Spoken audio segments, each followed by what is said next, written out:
हर महान कहानी की शुरुआत किसी बड़े महल से नहीं होती। कुछ कहानियां शुरू होती हैं एक छोटे से कमरे से, जहां सपने बड़े होते हैं लेकिन जेब पूरी तरह खाली। साल 1981। पुणे का एक साधारण फ्लैट। एक पति और पत्नी अपनी जिंदगी का सबसे बड़ा फैसला लेने वाले थे। पति अपनी अच्छी खासी नौकरी छोड़कर एक ऐसी कंपनी शुरू करना चाहता था जिसके पास न पैसा था, न ऑफिस, न कंप्यूटर, और न ही कोई गारंटी कि वो कभी सफल होगी। पत्नी ने अपनी पूरी बचत में से 10,000 रुपए निकालकर उसके हाथ में रख दिए और कहा, मैं तुम्हें 3 साल देती हूं। तुम अपने सपने पर काम करो, घर मैं संभाल लूंगी।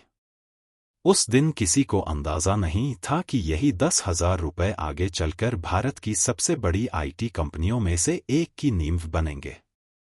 उस कंपनी का नाम था इन्फोसिस, और वो आदमी थे एन.आर. नारायण मूर्ति। लेकिन सवाल यह है, क्या सिर्फ 10,000 रुपए से कोई इंसान दुनिया बदल सकता है? क्या बिना रिश्वत, बिना पहुंच और बिना अमीर परिवार के भी अरबों का साम्राज्य बनाया जा सकता है? आज की कहानी सिर्फ एक कंपनी की नहीं है। ये कहानी है भरोसे की, संघर्ष की, और उस जुनून की जो किसी भी गरीब इंसान को इतिहास बनाने की ताकत देता है। नारायण मूर्ति का जन्म कर्नाटक के एक साधारण परिवार में हुआ था। उनके पिता स्कूल टीचर थे। घर में पैसे कम थे, लेकिन संस्कार और अनुशासन भरपूर था। बचपन से ही मूर्ति पढ़ाई में बेहद तेज थे। उन्होंने आईआईटी कानपुर से मास्टर्स किया और आगे चलकर विदेशों में काम करने लगे। लेकिन एक समय ऐसा भी था जब नारायण मूर्ति बिजनेस के खिलाफ सोचते थे। उन्हें लगता था कि प्राइवेट कंपनियां सिर्फ अमीरों को और अमीर बनाती हैं। वो पूरी तरह समाजवादी सोच रखते थे। फिर उनकी जिंदगी में एक ऐसी घटना हुई जिसने उनकी सोच हमेशा के लिए बदल दी। साल 1974। मूर्ति यूरोप से भारत लौट रहे थे। रास्ते में बुल्गारिया और युगोस्लाविया की सीमा पर उन्हें कम्युनिस्ट पुलिस ने बिना वजह गिरफ्तार कर लिया। उन्हें 72 घंटे तक एक छोटे अंधेरे कमरे में बंद रखा गया, बिना खाने, बिना पानी। जब वो बाहर निकले, तब उन्होंने जिंदगी का सबसे बड़ा सच समझा। गरीबी खत्म करने का रास्ता सिर्फ सरकार नहीं, बल्कि रोजगार और बिजनेस है। उसी दिन एक नया नारायण मूर्ति पैदा हुआ। भारत लौटने के बाद उन्होंने नौकरी शुरू की। वहीं उनकी मुलाकात कुछ ऐसे युवाओं से हुई जिनके सपने भी उनसे मिलते थे। नंदन नीलेकनी, क्रिस गोपालकृष्णन, शिबुलाल। ये सभी मिडिल क्लास परिवारों से थे।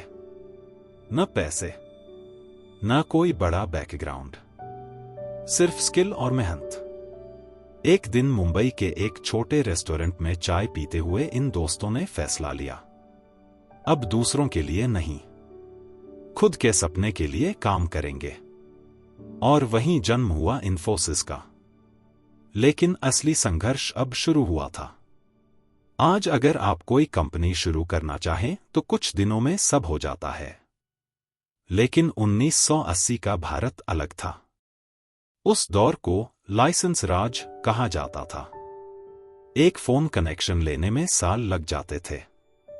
कंप्यूटर इंपोर्ट करने के लिए सरकारी दफ्तरों के दर्जनों चक्कर लगाने पड़ते थे।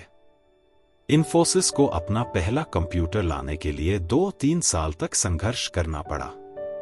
अधिकारी पूछते थे, कंप्यूटर लेकर क्या करोगे?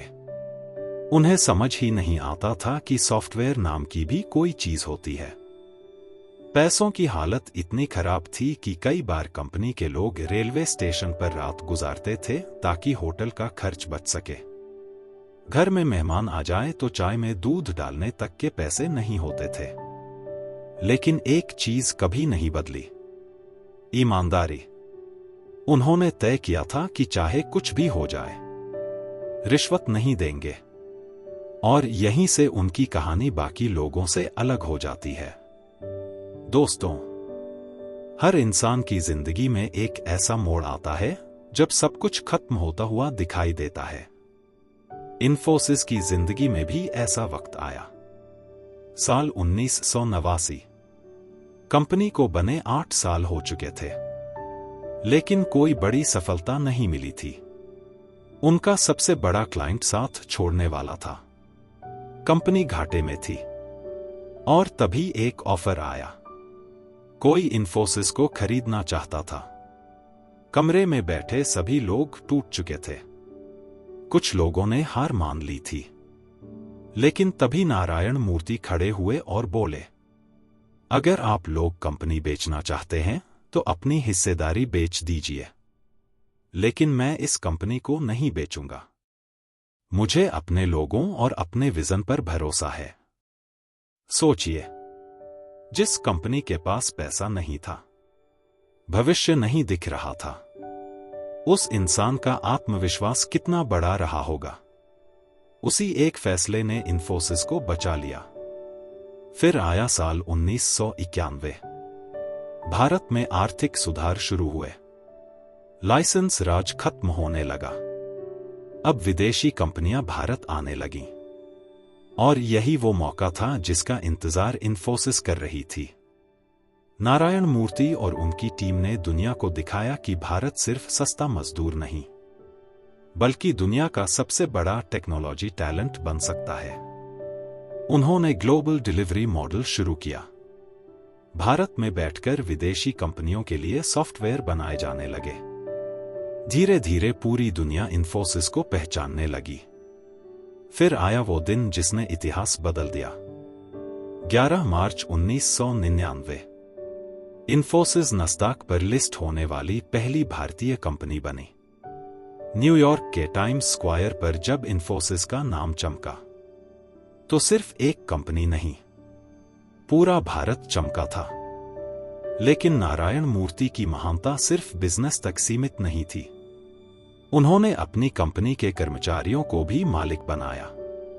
उन्होंने एसओपी शुरू किया, यानी कंपनी के शेयर कर्मचारियों को देना। इस फैसले ने सैकड़ों साधारण इंजीनियरों को करोड़पति बना दिया। यह भारत में पहली बार हुआ था कि किसी कंपनी ने अपनी दौलत कर्मचारियों के साथ इतनी ईमानदारी से बांटी। आज इन्फोसिस लाखों लोगों को रोजगार देती है। उसकी मार्केट वैल्यू लाखों करोड़ की है। लेकिन नारायण मूर्ति और सुधा मूर्ति आज भी बेहद साधारण जीवन जीते हैं, क्योंकि असली महानता पैसों में नहीं, सोच में होती है। दोस्तों, अगर आप खुद पर भरोसा नहीं करेंगे, तो दुनिया भी कभी नहीं करेगी। जब पूरी दुनिया हार मान ले, तब आपका आत्मविश्वास ही आपकी सबसे बड़ी पूंजी बनता है। हो सकता है आज आपके पास पैसे न हो, सपोर्ट न हो, या लोग आपका मजाक उड़ाते हों, लेकिन अगर आपके अंदर सीखने की भूख और मेहनत करने का साहस है, तो यकीन मानिए, आपकी कहानी भी एक दिन लोगों के लिए प्रेरणा बनेगी। क्योंकि इतिहास हमेशा उन्हीं लोगों का लिखा जाता है जो मुश्किल समय में भी अपने सपनों को बेचते नहीं हैं।